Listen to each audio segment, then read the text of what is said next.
Nabi Nuh kan ada keluarganya, ada umatnya juga. Kenapa yang dipilih cuma satu?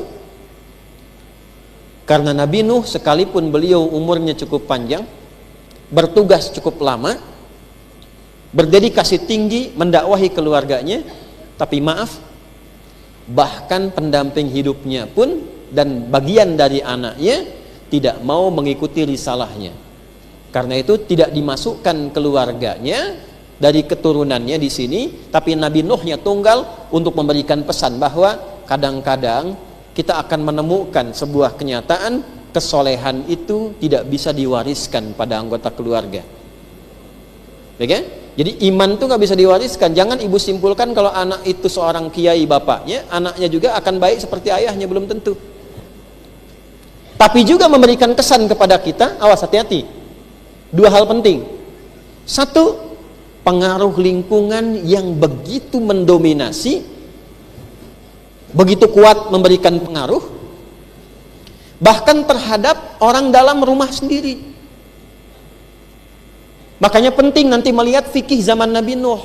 Kenapa istrinya Nabi Nuh sulit taat kepada Nabi Nuh alaihissalam? Nanti kita akan bahas di edisi terpisah. Karena gaulnya selalu bergaul di lingkungan sosialita yang menentang dakwah suaminya.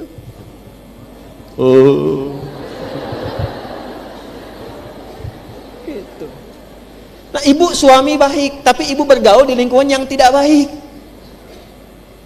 Kumpulnya dengan orang-orang senang gosip, senang pamer gitu.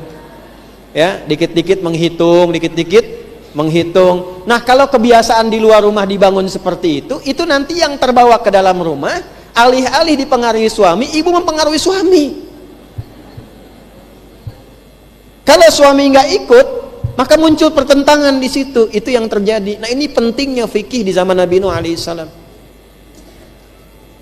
Halo? Papa itu kan camat, levelnya sudah bagus. Masa kalah sama lurah, mobilnya itu sudah bagus, bapak masih begini. Nah, ya, karena pergaulannya demikian. Nah, dulu Nabi Nuh itu punya risalah dakwah, tapi istrinya bergaul di lingkungan yang tidak baik. Diwariskan oleh istri, namanya ibu, ke anak-anak kan. Ada sebagian yang ikut, ada sebagian yang ikut kepada ayahnya. Nanti yang ikut ayah itu ada 3 kurang lebih yang melahirkan keturunan-keturunan setelahnya. Ya, ada Sam, ada Ham, dan ada Yafith. Sam, ada Ham, ada Yafith. Dari Sam nanti melahirkan keturunan-keturunan. Di antaranya nanti ada satu cucu namanya Aber yang suka menyeberang. Dari sini melahirkan bahasa namanya Ibrani. Ya, ada yang menyebutnya Nabi Ibrahim alaihissalam, nama lainnya Aber. Ada yang mengatakan Aber ini khusus dari keturunan Sam juga. Nanti masuknya ke wilayah Asia Barat Laut. Asia, ini pengetahuan dulu ya. Wilayahnya Syam. Sekarang 4 negara. Palestina, ini puncaknya, Syria, Lebanon, dan Yordania. 4. Puncaknya di sini. Nanti dari situ melahirkan bahasa. Jadi dulu orang yang singgah di satu daerah, nama daerahnya itu dinamakan nama orang yang singgah di situ pertama kali. Oke? Nah, dari sini karena namanya Aber kemudian punya keturunan-keturunan, orang yang berbicara dengan bahasa itu, bahasa yang disebut dengan Ibrani namanya. Pelan-pelan. Nanti ada kaitan sama Maryam. Ini nggak akan saya hapus nih. Nanti ada lagi anak cucunya namanya Aram. Aram punya 4 anak. Ada Us, ada Hul, ada Geter, ada Mas. Nanti ini masuk wilayahnya ke arah sebagian Persia, ke Irak, ke Iran. nyambung nanti ke Anatolia sampai ke Syria, sedikit ke arah Turki, sampai ke Timur Tengah juga, masuk ke Jordan. Bahasanya Aramaik. Ini yang nanti 200 tahun sebelum Masehi, yang berkembang tuh yang ini, yang Aramaik, sampai bersatu dengan Yunani. Dari sini masuk ke era Nabi Isa alaihi salam. Jadi kalau eranya Nabi Musa nanti menggunakan Ibrani, eranya ke Nabi Isa banyak menggunakan bahasa Aramaik. Keturunan yang lainnya masuk ke daerah Barat Daya. Barat Daya itulah yang kita sebut daerah Timur Tengah sekarang. Ya, ada Mekah, ada Madinah, daerah Hijaz dan sebagainya. Bahasanya Arab.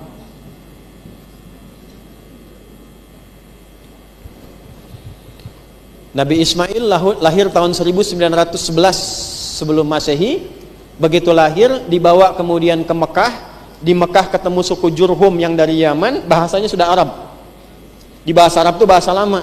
Jadi kita temukan nanti ada bahasa Arab, ada bahasa Ibrani, ada bahasa Aramaik. Kenapa ini penting saya bahas nanti, Ibu sekalian? Perhatikan sini. Dari segi silsilah kita bisa ketahui, kalau saya sebutkan tadi ada Nabi Ibrahim ke atas, kemudian menurunkan Nabi Daud yang tadi saya tulis di sebelah sini, ini kan? Nabi Sulaiman dari Musa sebelumnya, maka kita katakan Nabi Daud, Nabi Sulaiman bahasanya apa? Ibrani. Kesini ya. Halo? Ini bengong tuh paham tidak? Nanti saya sebutkan nasabnya sekali lagi. Bahasanya apa? Ini saya kasih bocoran dulu tipis-tipis Bu ya. Kenapa saya penting sampaikan ini? Nanti ketika bahas topik kedua Maryam, itu bahasa apa? Itu maksudnya. Apakah bahasa Ibrani? Apakah bahasa Aramaik? Apakah bahasa Arab? Ataukah bahasa Yunani? Atau bahasa Sunda? Kenapa jadi Maria? Maria dari bahasa apa? Ya, Maryam. Kemudian Maryam bahasa Ibrani itu artinya apa Maryam itu? Kalau di Aramaik apa? Kalau di Arab apa? Nanti kita bandingkan. Kira-kira mana yang paling cocok secara bahasa? Dari situ kalau ibu beri anak namanya Maryam, ibu mengerti, oh ini maksudnya. Secara sanad begini, secara tafaul ke orangnya begini, secara makna begini. Yang harus saya didik seperti ini, supaya nanti seperti Maryam dulu yang pernah lahir di muka bumi. Jelas? Nah, kalau jelas kita akhiri.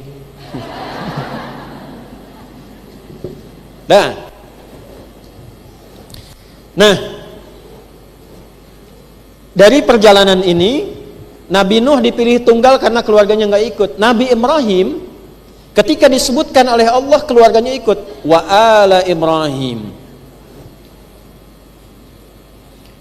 Ibu, apa artinya al?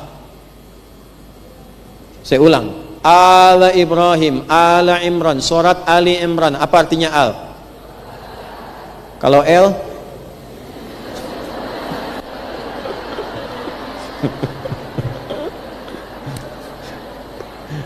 Halo? Apa artinya al? Keluarga. Kalau L, suaminya Syifa. Maaf L. Al gini. Apa artinya? Keluarga. Keluarga bahasa Arabnya apa? Al gitu ya. Keluarga itu ada 4. Ada berapa? 1 ada ahlun. Pernah dengar ahli bait? 2 ada ailatun, ain, ailah.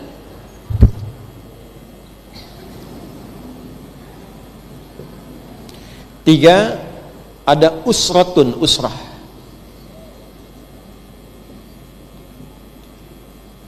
4 ada alun, alun, babalun. Kalau ahlun itu keluarga berdasarkan anggotanya. Misal, ibu cek di rumah itu anggota keluarganya ada berapa? Saya misalnya punya anak namanya Muhammad Hamilul Quran. Saya katakan Muhammad Hamilul Quran ahli bait saya, anggota keluarga saya. Ahli bait Nabi, anggota keluarga Nabi. Nah, ibu temukan ahli bait ibu itu siapa saja. Untuk apa? Supaya nanti mengerti, satu, mahramnya siapa. Dua, untuk paham yang berhak mendapat warisan siapa. Itu ahlun. Ailah artinya keluarga yang punya sifat saling menyokong, mendukung, menguatkan, dari kata aul, mengangkat. Pesan moralnya apa? Kalau sudah jadi keluarga, saling mendukung. Jangan jadi keluarga saling menjatuhkan. Hanya gara-gara rebutan warisan tidak saling kenal. Nanti ada ayat-ayatnya. Yang ketiga ada usrah. Sesuatu yang mengandung rahasia. Hal-hal yang penting yang tidak boleh diketahui orang di luar rumah. Kalau ibu sudah berumah tangga, akan ditemukan rahasia-rahasia di dalam yang tak boleh terbuka keluar. Biasanya fungsi ketiga ini dilekatkan pada perempuan karena punya sifat nisa. Dari kata nasa, sifat yang senang mencurahkan apa yang dirasakan. Jadi ibu kenapa kalau kumpul disebut nisa, kalau perempuan disebut mar'ah kalau sendirian? Perempuan itu sependiam-pendiamnya sendirian, kalau ketemu temannya bisa cerita. Tuh. Karena ada fitrah tadi. Dan kadang-kadang yang diceritakan itu hal-hal yang tidak perlu diungkap, usrah tadi. Judulnya kajian, nunggu Ustaz Adi. Ketemu kawan kan, jeng kumaha damang? Damang alhamdulillah. Saya. Keluarga gimana? Sehat semua. Suami gimana? Ternyata masalahnya. Ya. Maka turun ayat nanti di An-Nisa ayat 34, "Fas-salihatu qanitatun hafizatun lil ghaibi bima hafizallah." Khusus bagi perempuan yang ingin salehah, ingat fitrahnya kadang pengen cerita. Kata Allah, jangan menceritakan sesuatu yang penting yang sudah Allah tutup. Jadi kalau ada kejadian malam bu sama suami misalnya, ibu simpan, ditutup itu, Allah akan tutup sampai kiamat dan tidak akan ditampilkan dalam hisab. Tapi kalau ibu misalnya buka, itu oleh Allah disoal, saya sudah tutup, kenapa engkau buka? Itu gambarannya. Kalau nah ini, al itu keluarga dengan keturunan-keturunan ke bawahnya sampai ke atasnya. Kenapa Nabi Ibrahim disertakan menggunakan al wa ala Ibrahim? Karena Nabi Ibrahim berhasil mendidik keluarganya dari jalur Sayyidah Sarah, jalur Sayyidah Hajar, dididik oleh beliau sampai jadi orang-orang hebat, semua keturunan-keturunan ke bawahnya dari dua jalur ini. Banyak yang jadi nabi, banyak yang jadi rasul, banyak yang jadi orang soleh. Maka kalau kita ingin belajar menata keluarga dari keluarga Nabi menjadi orang-orang hebat, belajarlah dari keluarga Nabi Ibrahim alaihis salam. Dari jalur Nabi Ismail, Sayyidah Hajar, Sayyidina Ismail alaihissalam bertemu ke Nabi Muhammad sallallahu alaihi wasallam, puncak kenabian, puncak kerasulan. Dari jalurnya Sayyidah Sarah melahirkan Sayyidina Ishak, dari Ishak turun Yakub, dari Yakub turun kemudian ada 12 anak, ya, ada Nabi Yusuf alaihissalam di antaranya. Nanti dari jalur yang lain-lainnya turun kemudian ada Nabi Musa alaihissalam, Harun alaihissalam, Nabi Daud, Nabi Sulaiman, sampai Nabi Isa alaihis salam. Tapi ibu akan katakan begini, oh pantas hebat Nabi, itu kan? Pantas hebat Rasul. Oh, saya kan bukan Nabi katanya tuh. Kita bukan Rasul. Kita perlu contoh yang bukan Nabi, yang bukan Rasul. Maka Allah turunkan yang keempat, wa ala Imrana alal alamin. Inilah keluarga besar Imran. Imran bukan Nabi, Imran bukan Rasul, Hannah bukan Nabi, Hannah bukan Rasul, tapi berhasil mendidik keluarganya jadi orang-orang hebat dan istimewa di hadapan Allah Subhanahu wa taala. Kalau kita ingin mendidik keluarga yang terlahir keturunan yang solihah kalau perempuan, soleh kalau laki-laki, maka belajarlah kepada Imran dan keluarganya yang bisa menata keluarganya dengan baik walaupun bukan Nabi, bukan Rasul. Itulah surah Ali Imran berjumlah 200 ayat.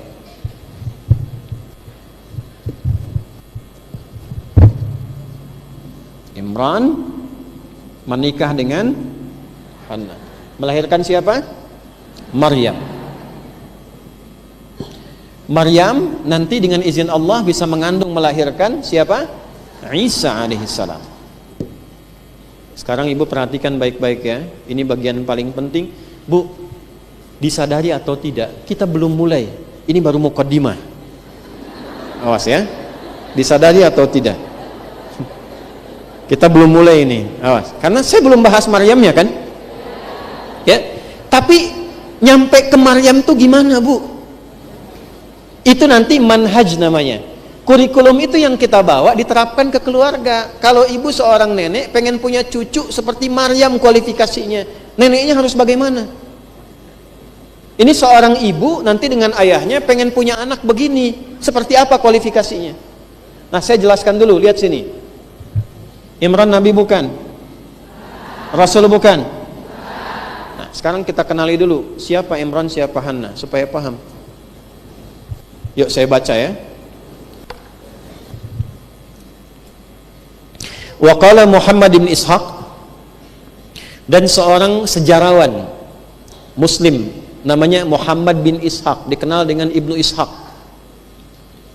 punya kitab sejarah jadi rujukan semua ulama-ulama besar di muka bumi.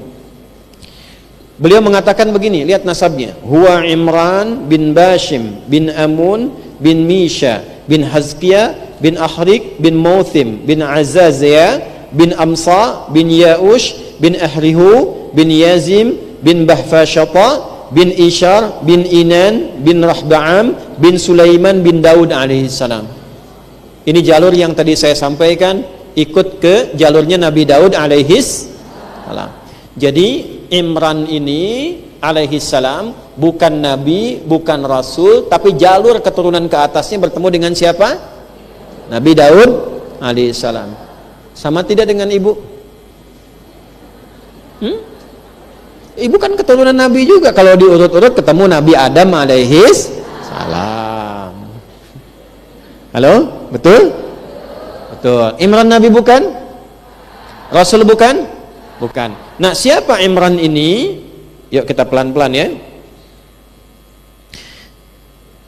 Wa kana abuha Imran, adapun ayahnya Maryam itu yaitu Imran, sahiba salati Bani Israel fi zamani. Beliau itu seorang perawat Baitullah. Sahibah salat itu yang merawat masjid, tempat ibadah. Tadi saya katakan di awal, pelayan masjid. Pelayan tuh, Bu, jangan digambarkan dengan bahasa kita, pelayan restoran, pelayan, bukan. Jadi orang soleh yang betul-betul hidupnya membaktikan masa hidupnya itu untuk merawat rumah Allah. Dan kalau sudah menjadi sahibah salat, artinya apa? Bukan hanya merawat, yang menyiapkan tempat salatnya supaya nyaman, merawat supaya tempatnya kokoh, tapi saat yang bersamaan dia mimpin juga di tempat itu, imamnya juga. Jelas? Jadi pada masa itu dikenal ada 12 imam. Berapa? 12 imam tuh. Tokoh-tokoh. Kalau kita 12 ustadz, 12 kiai satu masjid tuh. Masjid besarnya. Nah, pimpinannya itu Imran ini. Jelas? Baik ya? Nah, pimpinan tertingginya itu yang kemudian merawat tempat ibadahnya, menentukan kegiatan di sana sekaligus paling aktif dalam ibadahnya. Menikah dengan perempuan, nah ini kalau kita menjadi soleh, menjadikan diri kita soleh, maka Allah pun akan pasangkan dengan yang soleh lagi. Jadi kalau ibu punya anak perempuan misalnya, ingin mendapatkan calon suami yang soleh, didik anak ibu jadi solehah. Nanti Allah akan pasangkan dengan yang soleh. Al-khabithatul khabithina, yang jelek ketemu yang jelek lagi. Wat-tayyibatul lit-tayyibina, nanti yang baik dipertemukan dengan yang baik lah lagi. Demikian di surat An-Nur itu. Pelan-pelan ya. Maka Imran ini kemudian menikah dengan Hannah. Siapa Hannah ini? Ini juga menarik.